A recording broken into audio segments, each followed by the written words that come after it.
Get up and leave. Don't say anything to them. The words glowed on Amara Jones's phone, shattering the polished veneer of the Sinclair family dinner. A trap is most effective when the prey doesn't know it's being hunted. For weeks, the Sinclairs had spun their web with threads of affection and flattery. Their opulent Connecticut mansion, a gilded cage. Tonight was their final move. Amara, their brilliant and accomplished daughter-in-law, sat at the head of the table, unaware that the friendly faces around her belonged to predators. Their words were velvet, their smiles, polished teeth. They were patient, confident, never imagining their carefully laid trap would be sprung, not by them, but by a desperate warning from outside. This single text unraveled their scheme, turning hunters into the hunted. Welcome to a story of betrayal and courage. Subscribe, share where you're listening from, and stay to uncover how Amara's world was transformed. The dining room of the Sinclair mansion in Green Haven, Connecticut, gleamed like a museum exhibit, its mahogany walls polished to a mirror-like sheen that reflected the flicker of a crystal chandelier. Amara Jones, her hair swept into an elegant low bun, sat at the head of the table, a vision of poised grace amid the opulence. At 32, she was a tech to architect whose startup had just secured a multi-million-dollar funding round, a triumph that should have been the centerpiece of tonight's dinner. Yet, the air felt heavy, as if the ancestral portraits lining the walls were watching her, their painted eyes tracking every move. The scent of roasted lamb and rosemary mingled with the faint tang of cabana sawan, but beneath the warmth of the meal lay a chill Amara couldn't shake. Eleanor Sinclair, her mother-in-law, glided from the kitchen with a silver tray, her pearl-cold silk dress catching the light. At 58, she moved with the precision of a ballerina, her platinum blonde curls immaculate. More wine, Amara, she asked, her voice syrupy as she tilted the decanter over Amara's glass. The ruby liquid swirled, filling it to the brim again. Amara nodded politely, though she'd barely sipped the first pour. Eleanor's insistence felt less like hospitality and more like a ritual, each refill a deliberate act. Across the table, Arthur Sinclair, Liu Shi, carved the lamb with surgical precision, his salt and pepper hair as meticulously groomed as his navy suit, his gray eyes sharp as flint, flicked toward Amara as he spoke. This funding round of yours, Amara, it's a game-changer, but wealth like that needs protecting. Consolidating assets under the family trust would ensure the Sinclair legacy endures. His words were measured, almost rehearsed, and the phrase family trust landed like a stone in Amara's stomach. She smiled tightly, her fingers grazing the stem of her wine glass. Ethan, her husband of 3 years, sat to her right, his golden hair swept back, his tailored gray vest accentuating his broad shoulders. At 31, he was the picture of charm, his blue eyes sparkling as he chimed in. Dad's right? Amara, merging your company's shares into the trust is the smart play. It's about our future. His hand brushed hers, warm but fleeting, and for a moment, she remembered the man who'd proposed under a Manhattan sunset, promising a life of partnership. Tonight, though, his enthusiasm felt forced, his smile a little too bright. Omar's gaze drifted to Leo. Ethan's younger brother slouched across the table. You know, at 24, he was a shadow of the Sinclair Polish. His brown hair disheveled, his shirt wrinkled as if he'd slept in it. A faint scar on his chin hinted at a life lived too close to the edge. He avoided her eyes, picking at his food, his silence louder than the clink of silverware. The room pulsed with an undercurrent of tension, a silent script. Amara couldn't read. She was a black woman who'd clawed her way to success in a world that often tried to box her in, and her instincts, honed by years of navigating boardrooms and subtle slights, screamed that something was off. Eleanor returned with a fresh bottle of Cabernet, her smile unwavering as she topped off Amara's glass yet again. "You must be so proud. Amara, not many could build what you have." The compliment felt like a velvet glove over a steel fist, and Amara's unease deepened. She murmured her thanks, her mind racing. The Sinclairs had always been gracious, if distant, their wealth, a constant undercurrent in their interactions. But tonight, their warmth felt performative, like actors hitting their marks. Arthur leaned forward, his voice dropping to a conspiratorial tone. "The trust isn't just about protection, Amara. It's about legacy. You're part of this family now, and we take care of our own." His words were smooth, but his eyes lingered on a thick folder at the table's edge. Its leather cover, embossed with the Sinclair crest. Amara's pulse quickened. She'd seen that folder before. Ethan had mentioned it casually, saying it was just paperwork. Now its presence felt ominous, like a chess piece waiting to be played. Ethan squeezed her hand again, his touch lingering. "You've worked so hard. Amara, let us help you carry the load." His voice was soft, almost pleading, but there was a flicker of something else. Guilt, ambition. She couldn't tell. Her mind flashed to their early days when Ethan had championed her dreams, celebrating her late-night coding sessions, and her first pitch deck. Was that man still here? Or had he been replaced by this polished stranger? Leo shifted in his seat, his fork clattering against his plate. "Can we talk about something else?" he muttered, his voice rough. Eleanor shot him a look sharp enough to cut glass, and Arthur cleared his throat, redirecting the conversation to the mild Connecticut spring. But the shift felt forced. A veneer over something darker. Amara's fingers tightened around her phone in her lap, its weight a quiet anchor in the storm of her thoughts. Then it vibrated, a sharp buzz that jolted her. She glanced down, shielding the screen from view. The message was from an unknown number, stark and urgent. "Get up and leave. Don't say anything to them." Her breath caught her heart, slamming against her ribs. She forced her face to remain neutral, but her mind raced. Who would send this? Why now? The words burned into her, each capital letter a warning flare. She looked up, meeting Ethan's eyes, but his smile didn't waver. Eleanor was watching her, too, her head tilted, the decanter poised like a weapon. Amara's instincts screamed to run, but years of building her empire had taught her to stay calm under pressure. She needed answers, and fleeing would only delay them. "Excuse me," she said, her voice steady, despite the chaos in her chest. "I need to use the powder room." Eleanor's smile tightened, but she nodded. "Of course, dear, it's just down the hall." As Amara rose, her phone buzzed again. She didn't look, not yet. The weight of the Sinclair's gazes followed her, their politeness, a gilded cage, closing in.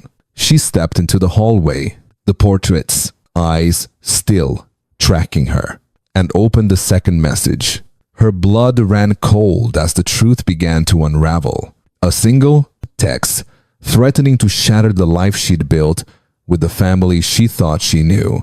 Mara Jones's heels clicked against the polished hardwood of the Sinclair mansion's hallway, each step echoing like a countdown. The weight of the cryptic text, "Get up and leave. Don't say anything to them," burned in her mind as she slipped into the powder room, its dim light casting long shadows across the marble sink.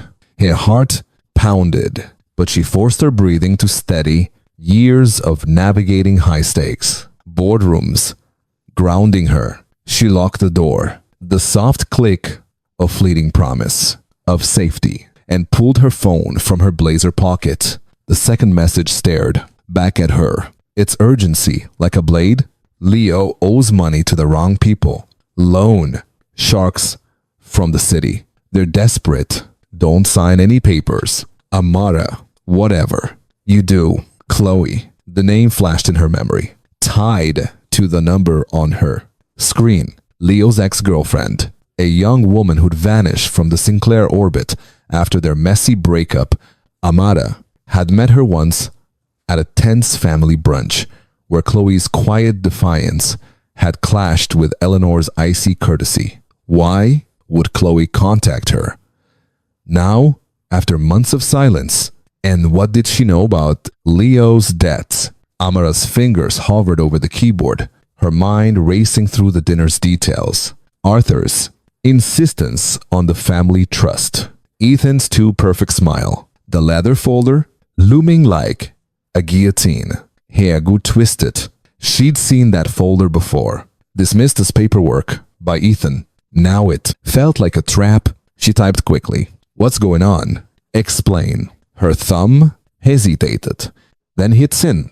The powder room silence pressed in, broken only by the faint hum of the chandeliers echo from the dining room. Amara glanced at the mirror, her reflection of study and control, but her eyes betrayed the storm within. She'd built her tech empire from nothing, a black woman defying a world that tried to limit her. Yet here, in the Sinclair's gilded cage, she felt like prey. The thought of Ethan, her partner, her love, being part of this, gnawed at her. She remembered his hand on hers at the table, warm but hollow, and a memory surfaced. Their first anniversary, dancing in their tiny Brooklyn apartment. His laughter unguarded.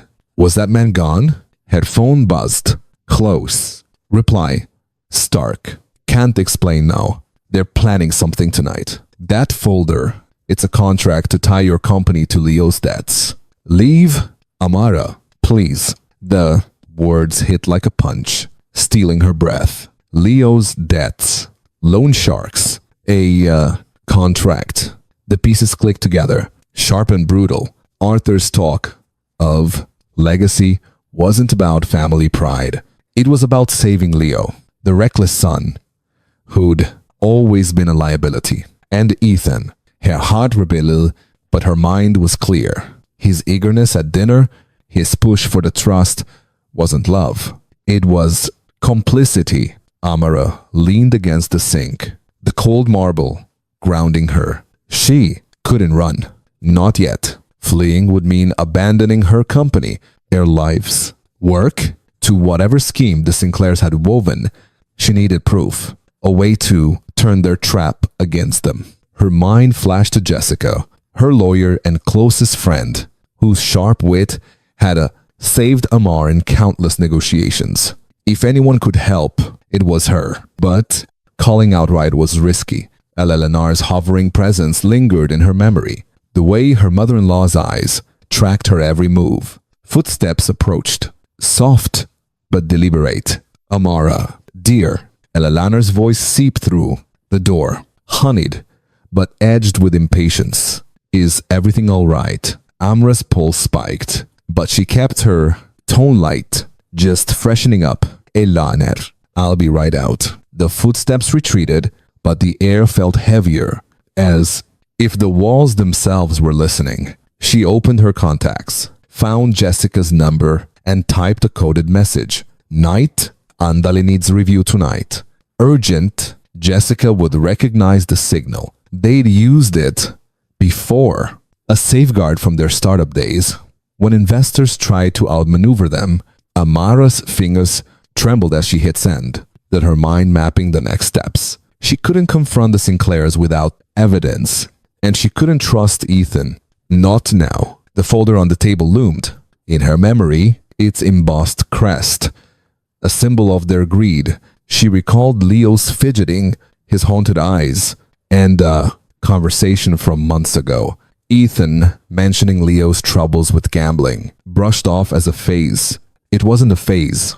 It was a debt so deep, it threatened the Sinclair empire, and they saw Amara's success as their lifeline. Her phone vibrated again. Chloe's message brief. They'll push you to sign tonight. Act normal. I'm close. Close. Amira's mind reeled. Was Chloe nearby? Watching, the thought was both comforting and unsettling. A reminder that she wasn't alone, but also that the danger was real. She straightened, smoothing her blazer, and tucked her phone back into her pocket. The Sinclairs thought they had her cornered. Their smiles and whine a carefully laid snare. But Amara hadn't built her company by being naive. She'd play their game for now. As she unlocked the door, the hallway shadows seemed to shift. The portrait's gaze is colder than before. She stepped out, her heels steady, her face a mask of calm. The dining room awaited, a battlefield disguised as a family gathering. Amara's resolve hardened. She'd return to the table, but not as their prey. She'd be the one setting the trap, waiting for the moment to strike. The text from Chloe was her warning shot, and the Sinclairs had no idea their plan was already unraveling. Amara Jones stepped back into the Sinclair dining room, her heels clicking with a confidence she didn't fully feel. The echo of Chloe's warning. They'll push you to sign tonight. Act normal. I'm close, ringing in her mind. The chandelier's glow cast a golden haze over the table, but the warmth was a lie. The room a stage set for betrayal. She slid into her seat, her face a carefully crafted mask of ease, though her heart thundered. The Sinclair's eyes followed her. Ella Lennar's too bright smile, Arthur's calculating stare, Leo's averted gaze, and Ethan's practiced charm. The leather folder still sat at the table's edge, its presence a silent threat. Amara had sent her coded message to Jessica, her lifeline, and now she had to play her part until the trap was sprung. Eleanor leaned forward, her pearl necklace glinting as she refilled Amara's wine glass with Cabernet Sauvignon, the liquid glinting like blood in the light. You were gone a while, dear, she said, her voice smooth, but laced with a probing edge. Everything all right? Amara smiled, letting her shoulders relax, as if the wine had softened her edges. Just needed a moment. This dinner is lovely. Illaner. The lie slipped out easily. Her years of pitching to skeptical investors, honing her ability to perform under pressure. She noticed her glass was fuller than the others, untouched by Eleanor's attentive refills. A deliberate choice, she realized. Then her stomach, twisting at the thought of what might be in it. Arthur cleared his throat, his gray eyes locking onto hers. We were just discussing the trust. It's a safeguard. Really, your company's success is remarkable, but it's vulnerable without the right structure. He tapped the folder, his fingers lingering on the embossed crest. The Sinclair family trust ensures stability for all of us. His tone was paternal, but Amara caught the undercurrent of urgency, the same desperation Chloe's text had warned of. Leo's debts tied to dangerous loan sharks were the invisible noose tightening around his table. Ethan reached for her hand, his touch warm, but now foreign. Amara, you've built something incredible, he said, his blue eyes searching hers. But Dad's right. Merging your shares into the trust protects our future. Yours? The family's. His words were a lover's plea, but they cut like a blade. She saw it now. The flicker of guilt in his gaze. The way he smiled didn't reach his eyes. The man who'd once stayed up late, sketching her app's wireframes with her, was gone, replaced by a conspirator in his family scheme. The betrayal stung, sharp and deep, but Amara buried it, her face softening as if swayed. It sounds sensible, she said, her voice light, almost dreamy. Tell me more. The shift in her demeanor worked like a charm. Eleanor's shoulders relaxed, and Arthur's lips curved into a satisfied smile. Leo, however, shifted uncomfortably, his fork scraping against his plate. "Can we not talk business?" he muttered, his voice rough, eyes fixed on his untouched lamb. Elanar shot him. Look, sharp and silencing. But Amara seized the moment.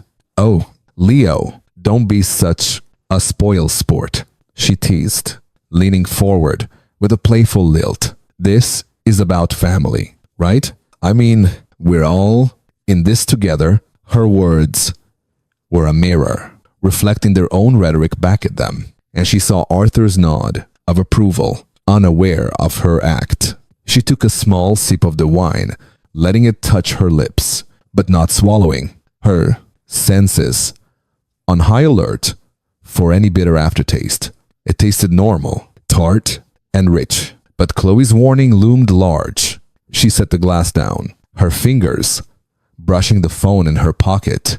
Where Jessica was hopefully still recording, the Sinclairs thought they were in control. But Amara was rewriting the script. "So distrust," she said, tilting her head as if intrigued. "What exactly would it mean for my company?" Her question was deliberate bait to draw them out. Arthur leaned in, his voice dropping to a conspiratorial hush. "It's simple.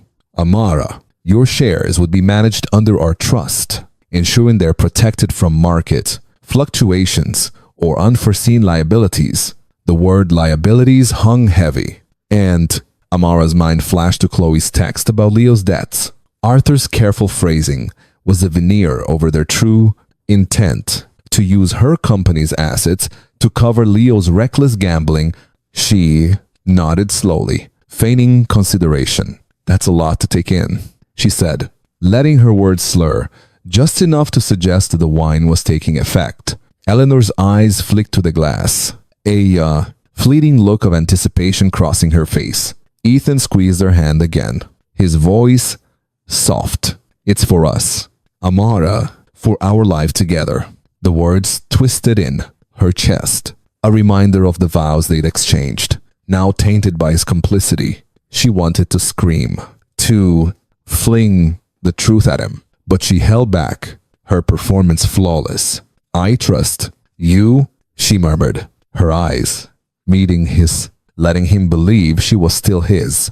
The lie tasted bitter, but it bought her time. Leo stood abruptly, his chair scraping against the floor. "I need some air," he said, his voice strained, and he bolted for the patio doors. Eleanor's smile faltered, and Arthur's jaw tightened, but they said nothing. Amara seized the opportunity.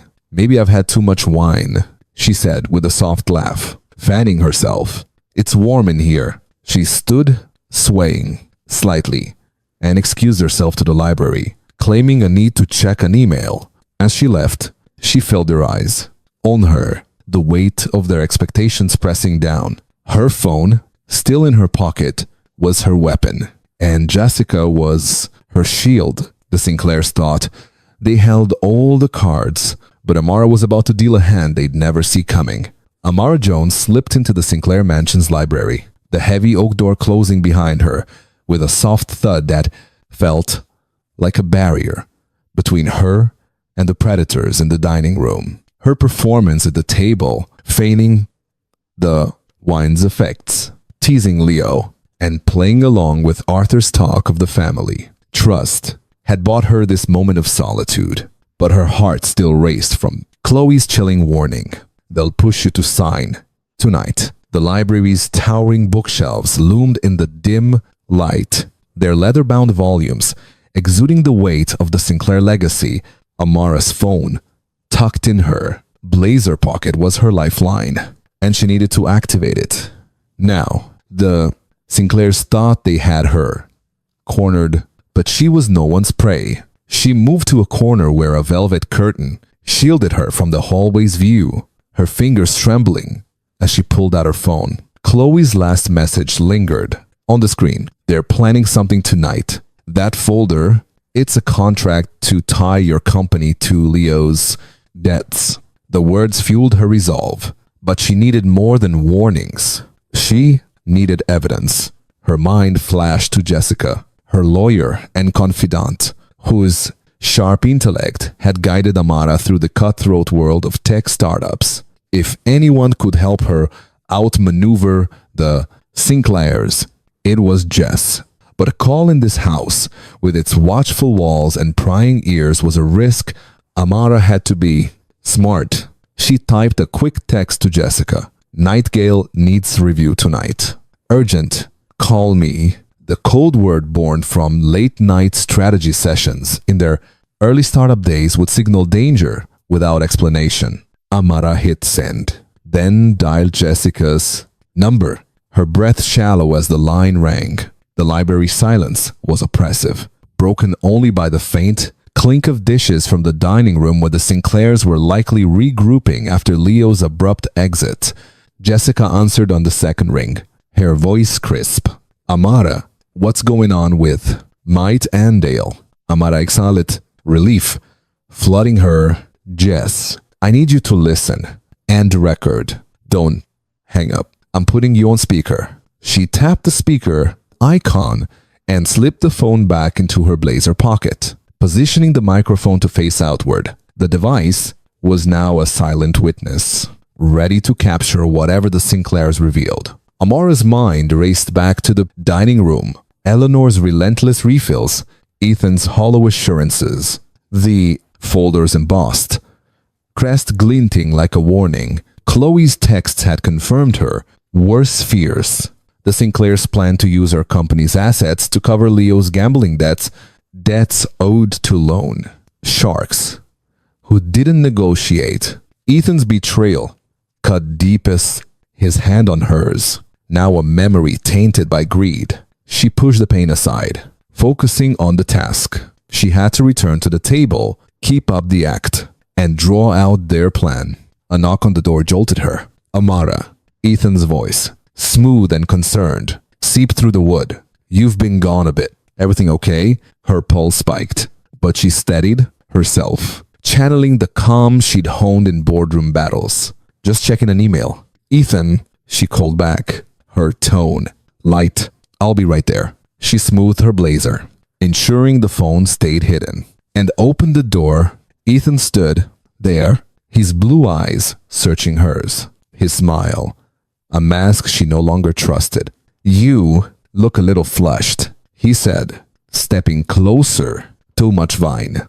She laughed softly, leaning into the role of the tipsy wife. Maybe it's strong stuff. His hand grazed her arm, and she fought the urge to recoil, remembering their first date. His laughter over coffee in a cramped cafe. That Ethan was a ghost, now replaced by this stranger, allied with his family scheme. Let's get back, she said, brushing past him, her steps deliberate as she re-entered the dining room's gilded cage.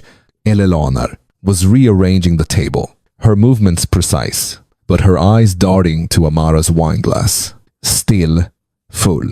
Arthur sought out the head, his fingers tapping the leather folder, his patience thinning. Leah was back, slouched and silent, his face pale under the chandelier's glow. Omar slid into her seat, hair, senses heightened, every gesture calculated. Sorry about that, she said, her voice warm. Work never stops, does it? Arthur's lips twitched into a smile, but it didn't reach his eyes. No, it doesn't, but family comes first. Amara, that's why we're here. He leaned forward, his voice dropping. The trust we discussed, it's more than protection. It's unity. Your success. Your company. It's part of our legacy now. His words were a velvet trap, and Amara nodded, finding interest. It sounds important, she said, letting her fingers graze the wine glass, watching Eleanor's gaze flicker with anticipation. The phone in her pocket was recording, capturing every word, every pause. She needed them to say more, to expose the contract's true purpose.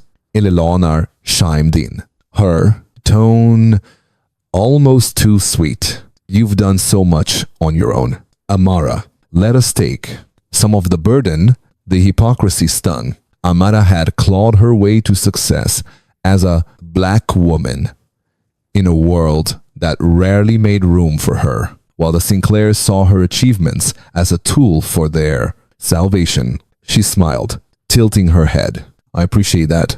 But what exactly does the trust involve?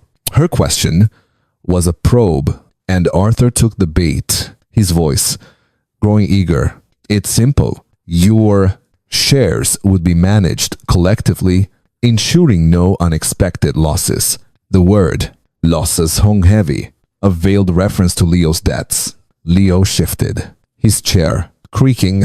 Can we not do this now? He muttered, his voice barely audible. Alelonar's smile tightened, and Arthur's hand clenched the folder. Amara seized the moment, her voice soft but pointed. Leo, you seem tense.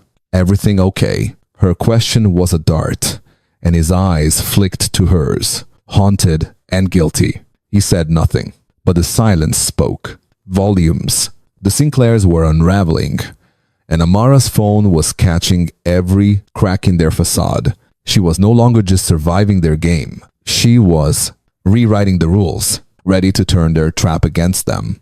Amara Jones returned to the Sinclair dining room. Her heart, a drum beat beneath her poised exterior, the phone in her blazer pocket, silently recording every word. Leo's tense outburst and Arthur's clenched grip on the leather folder had cracked the family's polished facade, confirming Chloe's warning. The Sinclairs were desperate to bind her company to Leo's gambling debts. Her feigned tipsiness had kept them off guard, but the air was thick with expectation.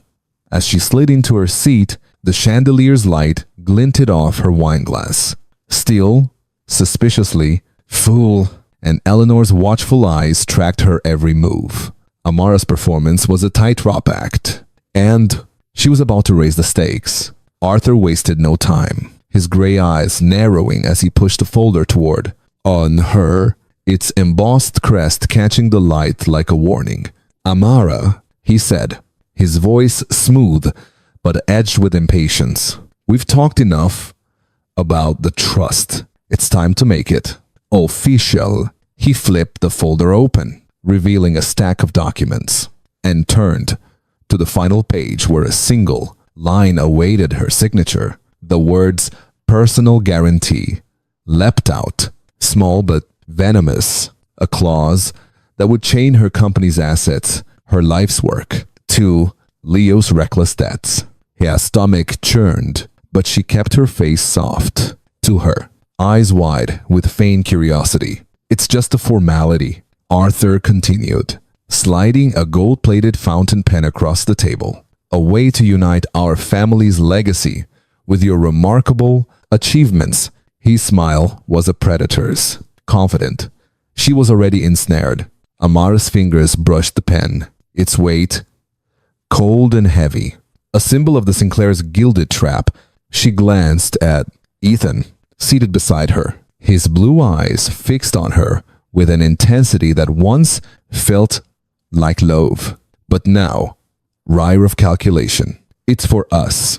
Amara, he said, his voice low, his hand resting on her arm. For our future. The words were a betrayal, each syllable a reminder of the man she thought she'd married, now reduced to a pawn in his family scheme. Amara's mind raced, replaying Chloe's text. That folder, it's a contract to tie your company to Leo's debts. She'd built her tech empire from sleepless nights and relentless hustle. A black woman defying a world that tried to limit her. The thought of it being stolen to save Leo, whose haunted eyes and scarred chin betrayed a life of self-inflicted ruin, ignited a quiet fury. But she couldn't falter now. Jessica was listening, recording through the phone in her pocket, and Amara needed the Sinclairs to expose themselves further. She tilted her head, letting a hint of hesitation creep into her voice. This personal guarantee? What does it mean exactly? Arthur's smile tightened, a flicker of irritation crossing his face. It's standard. Amara, it ensures your company shares are protected within the trust. even if unforeseen liabilities arise. The word liabilities was a knife, and Amara caught Leo's flinch across the table, his hands trembling as he gripped his fork. Ella Laner leaned in, her pearl necklace glinting, her voice syrupy. "You've worked so hard, dear. This just makes things easier for everyone." The hypocrisy stung. Amara's success, born of her own grit, was a tool to them, nothing more. She picked up the pen, twirling it slowly, having a steady, despite the storm in her chest. "It's a big step," she said, her voice soft, almost dreamy, as if the wine had dulled her senses. "I just want to be sure." Ethan's hand tightened on her arm, his touch no longer comforting, but possessive. "You trust me, don't you?" he asked, his eyes searching hers. The question was a wound, and for a moment, she saw the Ethan who cheered her first pitch, his laughter bright in their tiny apartment. That memory clashed with the man before her, his loyalty sold to his family's greed. Of course, she lied, her smile a perfect mask, her heart breaking as she spoke. Leo shifted again, his chair creaking. "Maybe she needs more time," he muttered, his voice barely audible, his eyes fixed on the table. Eleanor's head snapped toward him, her composure cracking. "Leo, darling, this is for the family," she said, her tone sharp enough to cut. Arthur's hand slammed the folder shut, the sound like a gunshot. "Enough delays," he said, his voice slow but commanding. "Amara, you're part of this family. Sign the document, and let's move forward." The room seemed to shrink, the air heavy with their collective will, pressing her toward the edge.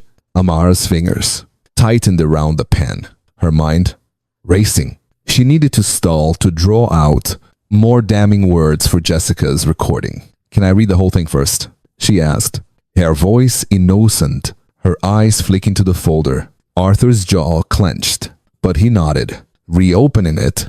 "Of course, it's all standard." She leaned forward, scanning the dense text, her heart pounding as she spotted phrases like collateral, obligation, and asset transfer. Each word confirmed Chloe's warning. Signing would gut her company, leaving it vulnerable to Leo's creditors. Eleanor refilled her wine glass again, the liquid sloshing dangerously close to the rim. "You must be parched, dear," she said, her smile brittle. Amara nodded, lifting the glass to her lips, but not drinking, her senses alert for any strange aftertaste. The phone in her pocket was her anchor, recording every calculated word, every forced smile. She set the glass down, her hand trembling just enough to sell her act. "It's a lot to take in," she said, her voice wavering. "But if it's for the family," she let the sentence hang, watching Arthur's eyes light up with triumph. Unaware that she was the one setting the stage for their downfall, Amara Jones clutched the gold-plated fountain pen, its cold weight, a tether to the Sinclair dining room suffocating tension, Arthur's command to sign the contract, its personal guarantee clause, poised to shackle her company to Leo's gambling. Debts still echoed. Her faint hesitation had drawn out their intentions. Arthur's veiled references to liabilities, Eleanor's relentless wine refills, Ethan's hollow pleas for their future, all captured by the phone recording in her blazer pocket. Jessica, her lawyer, was listening, and Amara's act of tipsy compliance had kept the Sinclairs unsuspecting, but the pressure was mounting. The folder's fine print glaring up at her like a death sentence. She needed to disrupt their fast plan, and she needed to do it now.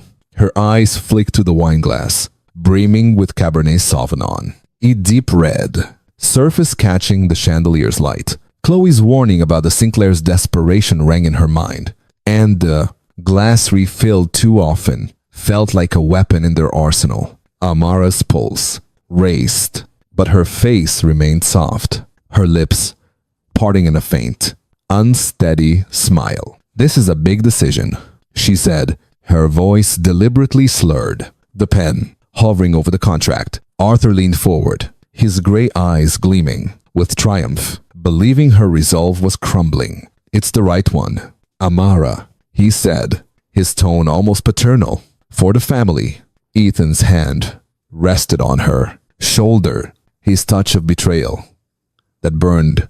"You're doing this for us," he murmured, his blue eyes searching hers for surrender. Amara's heart twisted. She saw a flash of their wedding day, his vows whispered under a starlit canopy, now reduced to ash by his complicity. She leaned forward as if about to sign, her free hand brushing the wine glass.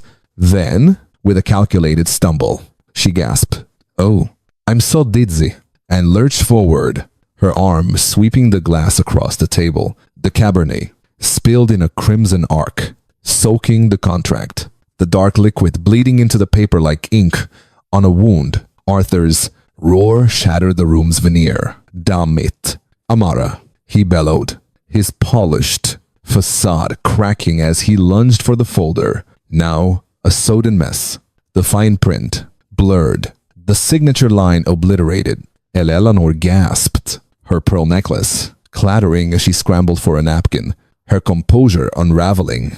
"It's ruined," she hissed, her voice sharp with panic. Leo froze, his haunted eyes darting between his parents, while Ethan's hand dropped from Amara's shoulder, his face paling. "I'm so sorry," Amara stammered, swaying as if the wine had overtaken her, her performance flawless. "I didn't mean it. Just slipped." The chaos was her shield. She sank back into her chair, fanning herself, her eyes wide with feigned embarrassment.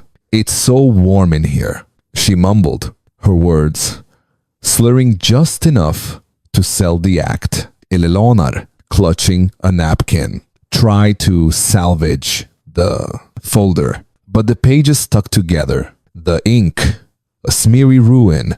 "We have another copy," she said, her voice tight, that her eyes flicking to Arthur for confirmation. He nodded, but his jaw was clenched, his anger barely contained. "We'll get it," he said, rising abruptly, his chair scraping the floor. "Stay here."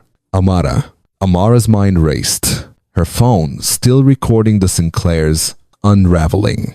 The spill had bought her time, but they were regrouping, their desperation palpable. She needed to escalate, to push them further into exposing themselves. As Arthur stormed toward his study, she seized the moment, her voice soft but pointed. Was that contract really so important? She asked, tilting her head toward Eleanor, her tone innocent. "It's just paperwork, right?" Eleanor's smile was brittle, her hands trembling as she dabbed at the table. "Of course, dear, just family business." Ethan stepped in, his voice strained. "Let's not make a big deal out of this. Amara will print another one." His attempt at calm was faltering, his eyes betraying a flicker of fear. Amara's heart sank. His betrayal was complete, but she clung to her role, her face a mask of confusion. "I just want to understand," she said, her voice wavering. "What's the rush?" Leo's head snapped up, his scarred chin catching the light, his silence screaming guilt. The room felt like a powder keg, and Amara was holding the match. She reached for her phone, pretending to check a notification, and typed a quick message to Chloe. Act 2. Now, the spill had been her opening move, but she needed Chloe's intervention to tip the scales. The Sinclairs were rattled, their plan disrupted, but they were still dangerous. Amara's mind flashed to her startup, the late nights coding, the pitches where she'd fought for every dollar as a black woman in tech. She wouldn't let them steal it. Not for Leo's debts, not for their legacy.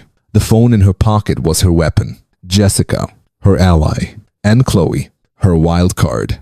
Elon stood, her movements jerky, as she gathered the soiled napkins. "I'll get some water to clean this up," she said, her voice clipped.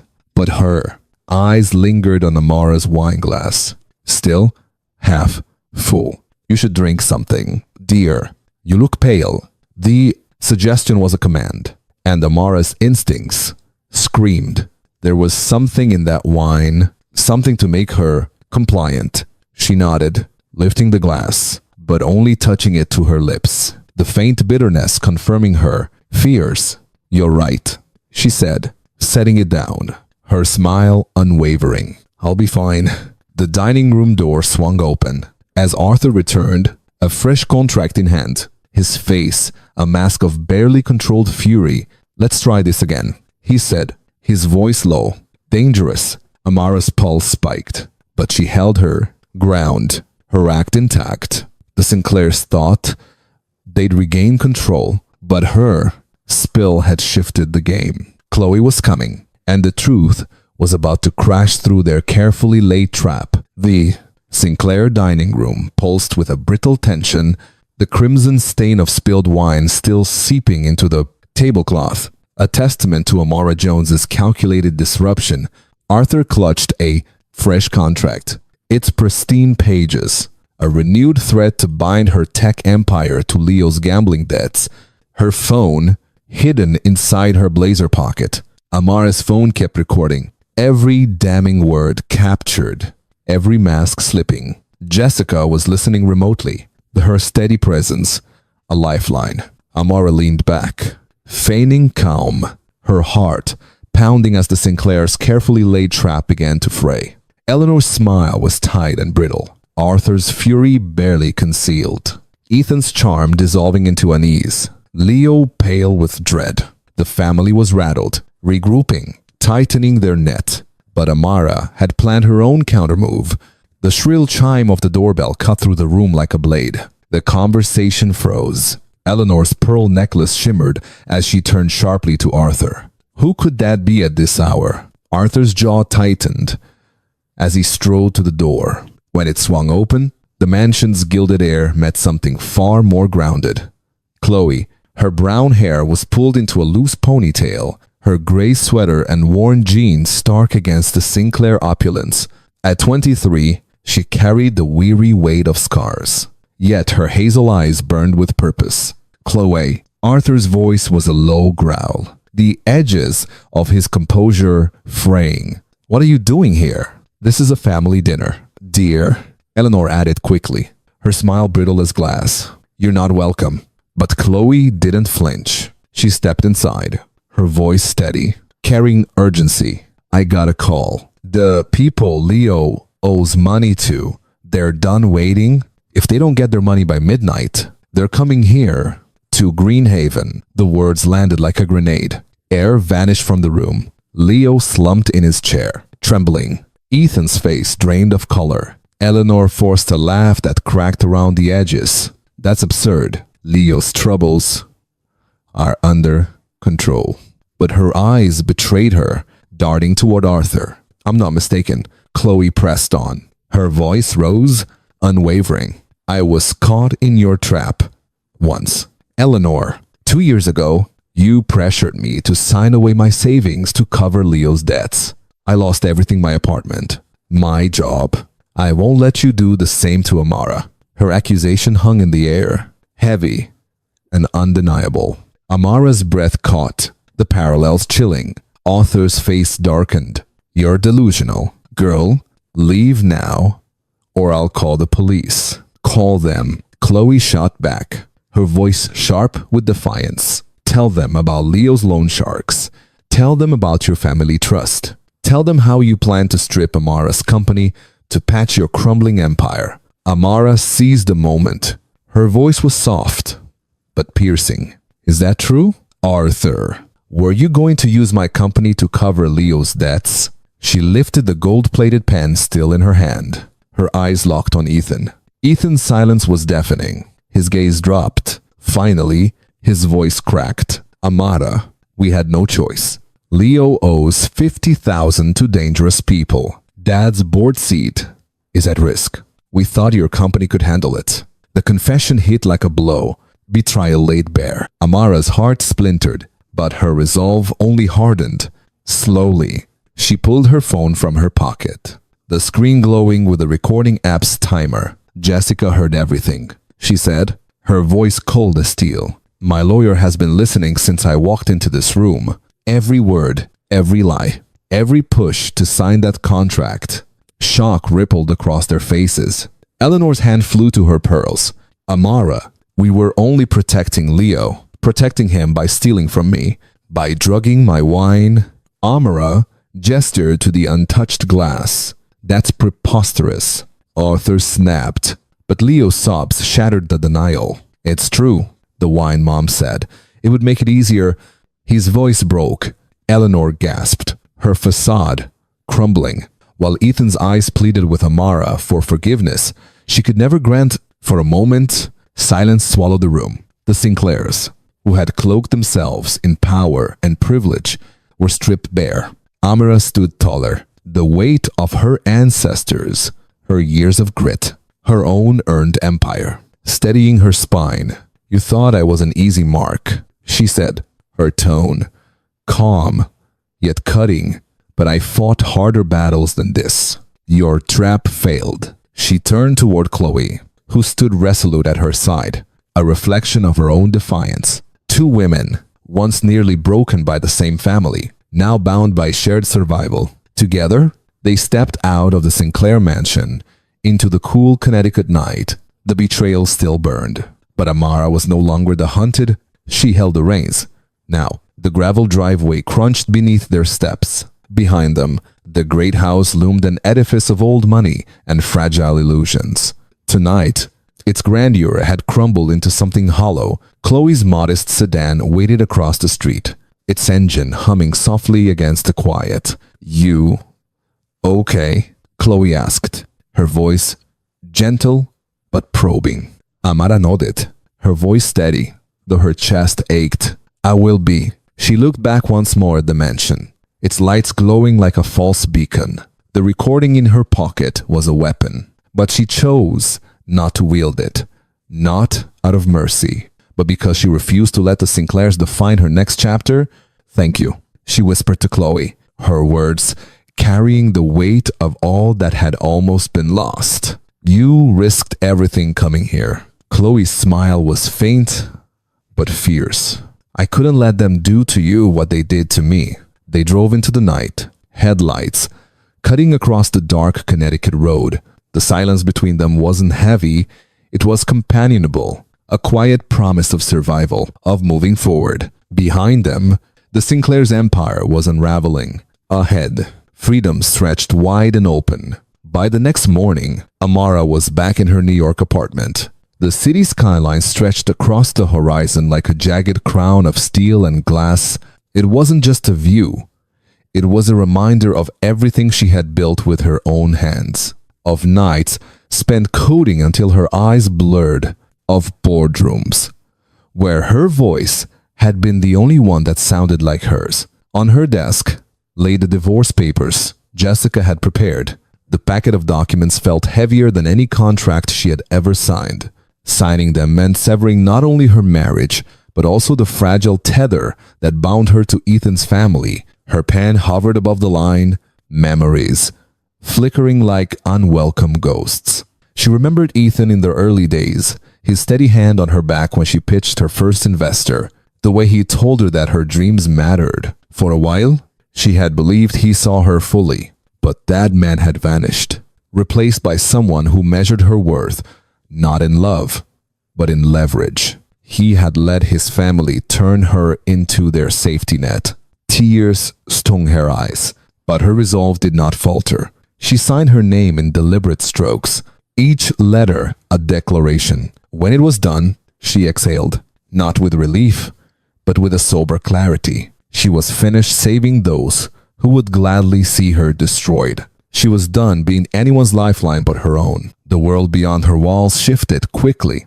Weeks later, the fallout came in crashing waves. Headlines announced the unraveling of the Sinclair empire. To cover Leo's $50,000 debt to violent loan sharks, Arthur was forced to liquidate a prized estate that had been in the family for generations. But even that sacrifice couldn't silence the whispers. Leo, with his scarred chin and hollow eyes, became a public spectacle. His ties to underground gambling dens, surfaced in court, dragging the family name further into the mud. Arthur's grip on his board seat slipped, then vanished entirely as investors turned their backs. Eleanor, the picture of pearl-clad elegance for decades, retreated into the shadows. No veneer of grace could shield her now. Amara followed the news from a distance. She did not gloat. The unraveling of the Sinclairs was a tragedy of their own making, but it was not hers to celebrate. She felt no triumph, only a bittersweet sense of inevitability. They had chosen their path. She had chosen hers. 6 months later, autumn air swept through a construction site in Brooklyn. The skeletal beams of a new community center rose against a sky streaked with orange and gold. Amara stood in a hard hat and boots, watching workers pour concrete. Each hammer strike, each shout of coordination, was a note in a symphony of rebuilding. This was the future she wanted to claim. Not marble dining rooms filled with poison, but open spaces filled with possibility. Her company had taken on the pro bono project to build a center where kids from neighborhoods like the one she grew up in could learn coding, technology, and the power of their own voices. The wind tugged at her bun, loosening strands of hair. She let it happen. She smiled, feeling more herself here amid dust and scaffolding than she ever had at the Sinclair's glittering table. Chloe appeared at her side, clipboard in hand. Her nonprofit had grown rapidly, helping young people avoid financial exploitation, offering them tools to break cycles of dependence. Once, she had been just another victim of the Sinclair machine. Now, she was a leader. Their bond, born in fire, had become family in every sense that mattered. Amara's phone buzzed. A message from Jessica. The center's getting buzz. You're changing lives. Amara typed back, a smile curving her lips. Couldn't have done it without you. In her pocket, the phone still carried the recording from that night at the mansion. She had never used it. She hadn't needed to. The Sinclairs had collapsed under the weight of their own schemes. Keeping the recording was not a burden, but a reminder. She had chosen not to let revenge define her. She had chosen freedom instead. Sometimes, in quiet hours, loneliness brushed against her. She had feared that cutting ties with Ethan would leave her hollow, and yes, she missed the idea of who he once was. But standing here, surrounded by builders, activists, and dreamers, she realized she had built a new kind of family, not bound by obligation or manipulation, but by vision and shared purpose. The sun dipped lower, painting the steel beams in molten light. Amara felt a calm certainty settle inside her. Her empire wasn't only the company she had built, it was the boundary she had drawn. It was her refusal to surrender her worth to anyone else's desperation. Freedom, she understood now, wasn't the illusion of belonging at someone else's table. It wasn't wealth, or pearls, or old money legacies. Freedom was courage. The courage to walk away, the courage to choose herself. Her phone buzzed again. An email from a young coder. Your story inspires me. I didn't think someone like me could make it. Now I believe I can. Amara's throat tightened, but her smile widened. The ache of her past had softened into something else. Fuel. She turned from the sight, the hum of construction behind her, the promise of a brighter future ahead. The little girl who once dreamed of building something lasting had grown into a woman who knew her worth was not in what she gave away, but in what she protected for herself. That night at the Sinclair's mansion had been meant as her undoing. Instead, it had been her beginning. Amara Jones had chosen herself, and that was enough.